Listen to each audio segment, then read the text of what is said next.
Warm greetings to all my dear students. I welcome you all in second video from the chapter of collection of data. We had a discussion in our last class about the various methods of collecting data. We will start first with first methods of collecting data, that is there are different modes. We will start first with first mode of collection data, that is personal interview. In this method, the investigator conducts interviews with the respondent and obtained required information directly. Means under personal interview method, the investor collects data by having direct contact with the informant and conduct on the spot inquiry. There are two types of interviews. One is direct personal interview and indirect personal interview, that is also known as indirect oral investigation. Direct personal interview, in investigator conducts face-to-face interview with respondent when interviewer is there at the spot to collect information directly from the respondent. Then this type of interview is known as direct personal interview. Another type of personal interview is indirect personal interview. In this type of methods, the data is collected by interviewing third person who are indirectly or directly concerned with the subject matter of inquiry. They are witness to the situations. Means we are not directly taking any information from the respondent, rather we are contacting third person to provide information. This method is used when the area of investigation is very large or the respondents are reluctant to part with the information due to various reasons. What investigators do in this process? The investigator prepares a small list of questions relating to the investigations, and these questions are asked from the different persons and their answers are recorded. So let us understand what are the advantages of conducting personal interview and what are the disadvantages. Talking about advantages, personal interview gives us high degree of originality. Disadvantage is it is costly and time consuming. So let us talk about first advantages, then we will talk about disadvantages. So when personal interviews are there, when personal interviews are conducted, there is probability of high degree of originality. Whatever information that we will receive through personal interview is reliable, it is easy to administer, and fourth, elastic method, as necessary adjustment in the set of questions can be done on the spot. Means we are not moving with a set pattern. According to the situations, according to the way the respondent is ready to provide information, we can change the questions, we can frame new questions, and adjustment is there. So there is a elastic method. It is an elastic method which provides us scope to modify the questions as per the respondent's requirement and as per the requirement of the data collection process. Now talking about disadvantages, personal interviews, it is costly and time consuming, cannot be used where area of study is very large, highly prone to personal biasness. If we are asking the questions and respondent is not ready to provide us correct information, then highly prone to personal biasness is there. It requires that the investigator is skilled and trained. For collecting information through this method, the persons need to be trained and they must be skilled for this process. Now, talking about the second method, that is telephonic interviews. In this method, the investigator asks questions over the telephone. Advantages: cheaper and takes shorter time. Telephone interview allows researchers to assist respondents by clarifying questions. Helpful where respondents are reluctant to answer questions in personal interview, means they are not comfortable in providing informations sitting face to face.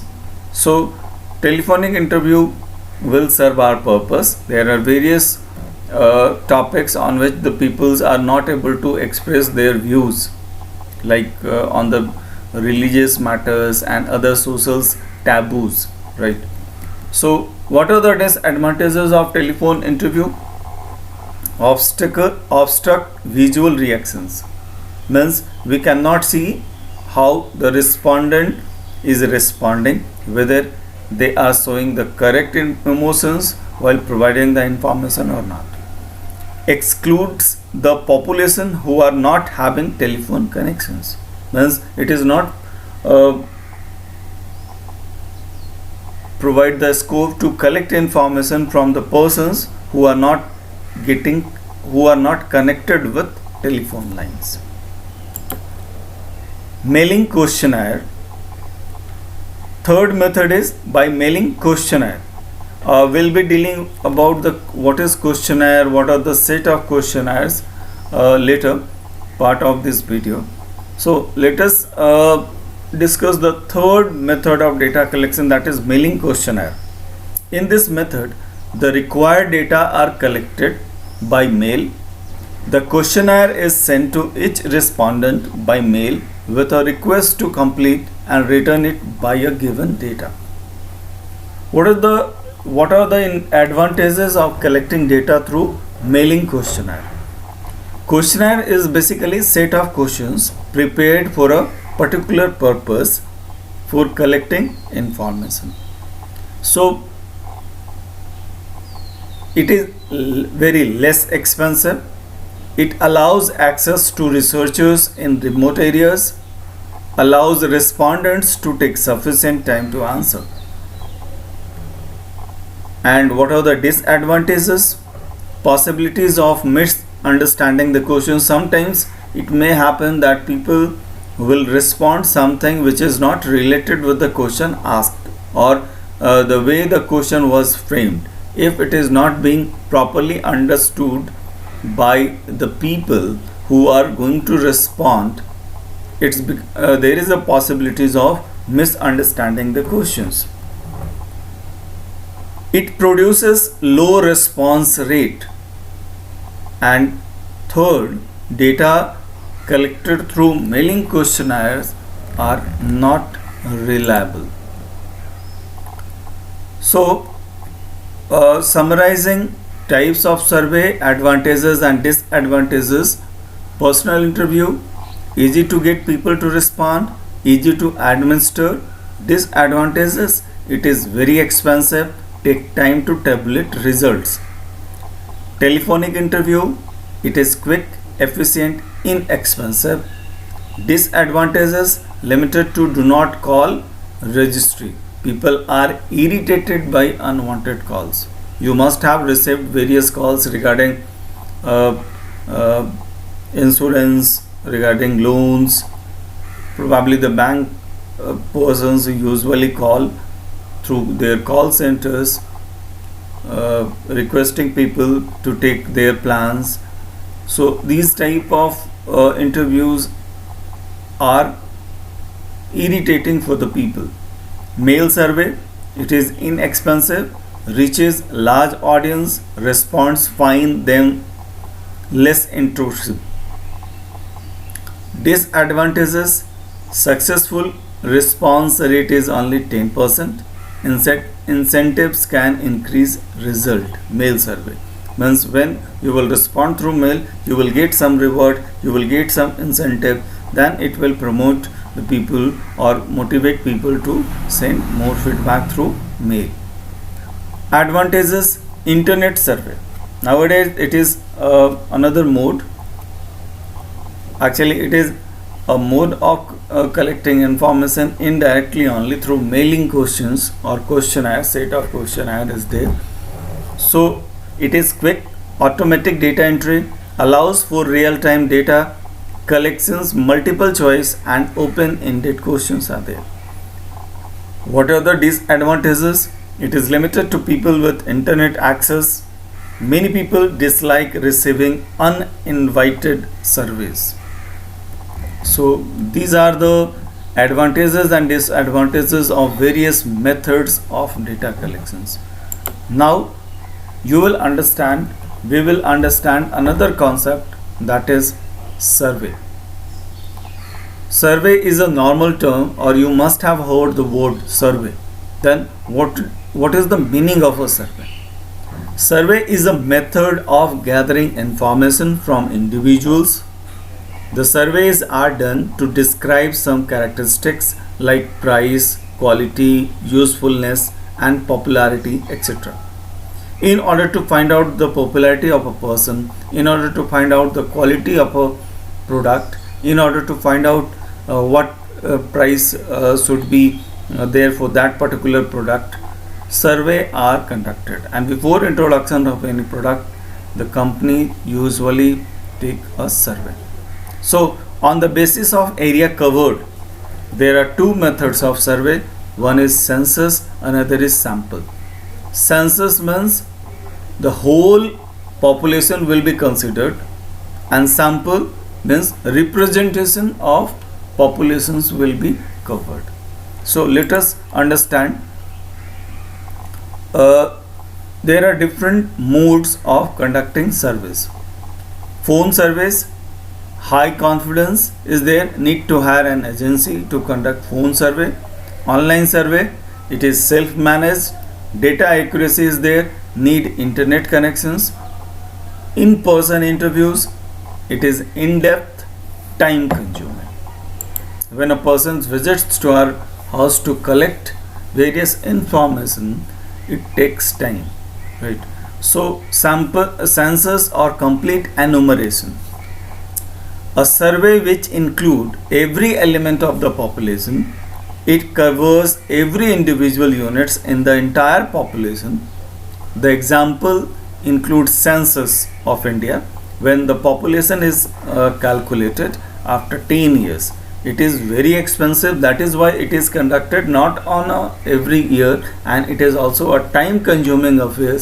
That is why census is conducted on 10-year basis. Means whatever the data regarding the populations we are talking about officially is the data collected in 2011.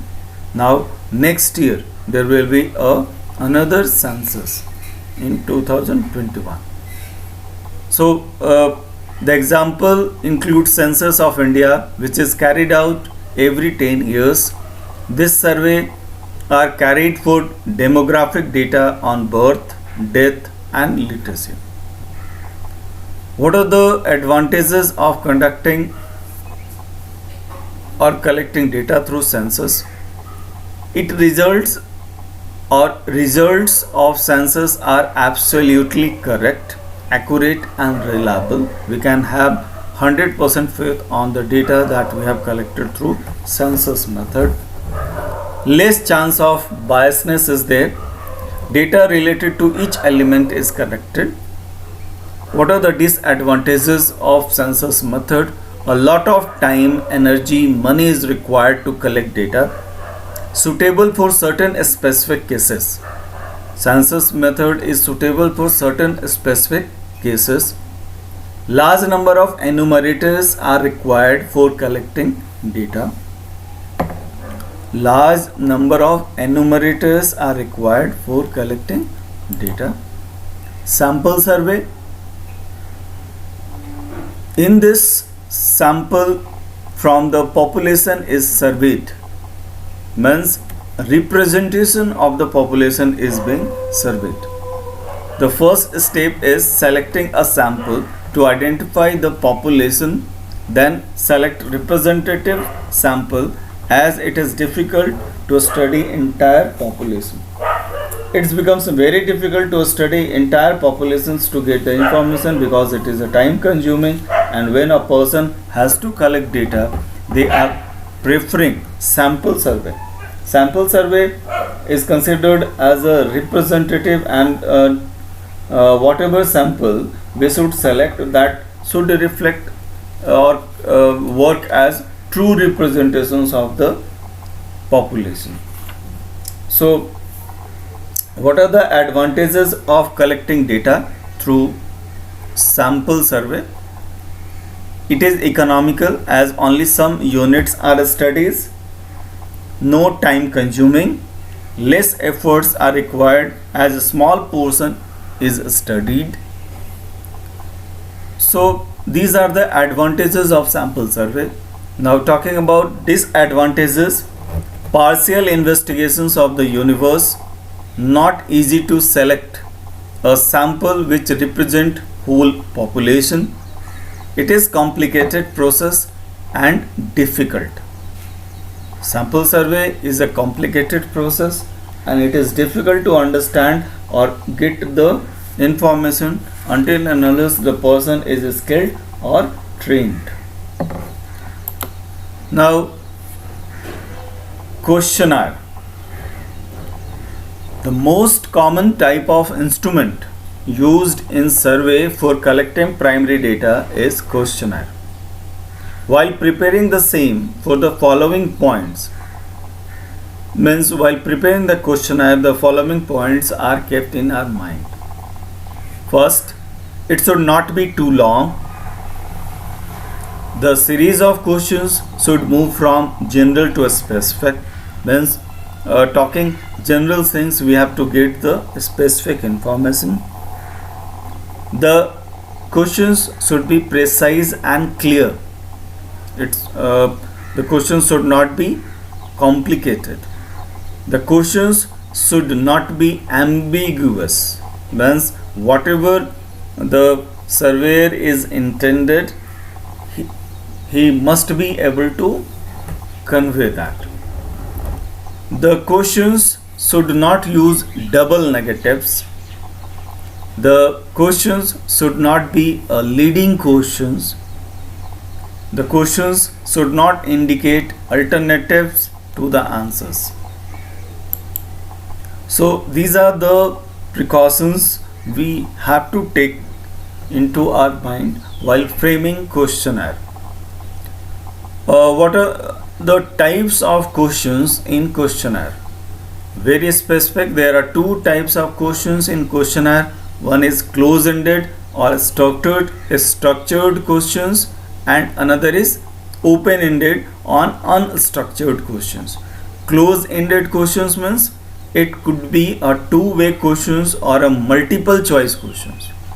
When there are only two possible answers, it is called a two-way questions. Means it is a kind of question yes, no, or whether you will participate, yes, no. So this is close-ended questions. We are going for specific things. We are asking just specific information from the respondent. When there is a possibility of more than two answers, it is called multiple choice questions. Another is open-ended questions or unstructured questions, where we are allowing people to elaborate. They are coming up with their own ideas, own answers without any restrictions. It is open-ended questions. How you have studied or how you are going to achieve your goal. So this type of questions needs explanation. What are the difference between close-ended versus open-ended questions? Close-ended questions, it is easier to compare responses. It is quicker and easier to answer, easy to interpret, easy to score, easy to codify for analysis. And example, do you smoke? The answer will be yes or no. Open-ended questions, detailed and qualifies responses. Unlimited possible answers, difficult to interpret, difficult to score, and difficult to codify for analysis. Examples, what is your view about globalization? So this type of questions is there in questionnaire. Pilot survey or pre-testing. It is another concept that we need to understand. Pilot survey, it is a trial survey which helps to test the effectiveness of the questionnaire on a small group. Importance of pilot survey, it helps in pre-testing of the questionnaire so as to know the shortcoming and drawbacks of the questions. Before conducting the original survey, one pre-testing is there, and when a testing survey is conducted, it is considered as a pilot survey. So it helps in pre-testing of the questionnaire so as to know the shortcomings and drawbacks of the questions. Second importance is it also helps in assessing the suitability of the questions, clarity of instructions, performance of enumerators, and cost and time involved. So it is going to give us all informations regarding the suitability of questions for that particular survey, clarity of instructions that we have provided, and performance of enumerator, whether the person who has been assigned with this task is able to conduct survey in a proper and efficient manner or not.